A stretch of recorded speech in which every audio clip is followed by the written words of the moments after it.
Et si au final, Dieu était conséquentialiste, c'est-à-dire, au lieu de juger quelque chose comme étant bien ou mauvais, il se basait plutôt sur l'utilité de cette chose dans le bien commun.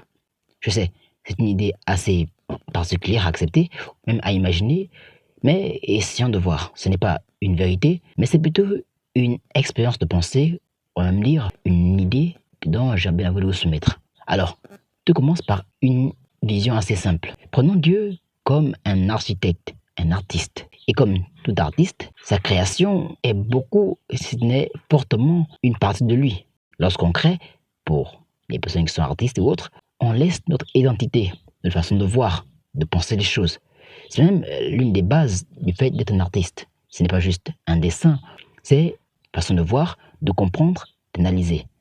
Et si on pense au raisonnement, et je dis bien si on pense au raisonnement, alors penser que Dieu est conséquentialiste est peut-être plus clair que ce qu'on pourrait penser.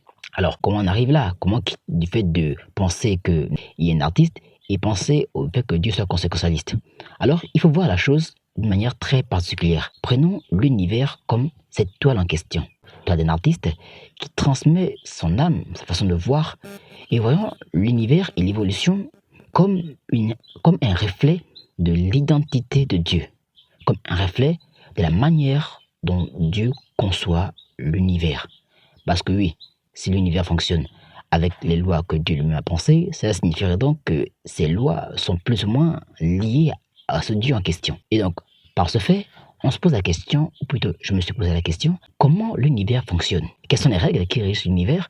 Et par ça, j'ai essayé d'établir un lien avec Dieu. Ce qui tombe sous le sens, c'est que l'univers fonctionne avec une démarche assez conséquentialiste. C'est-à-dire, on voit que l'univers est dans un chaos, mais un chaos ordonné.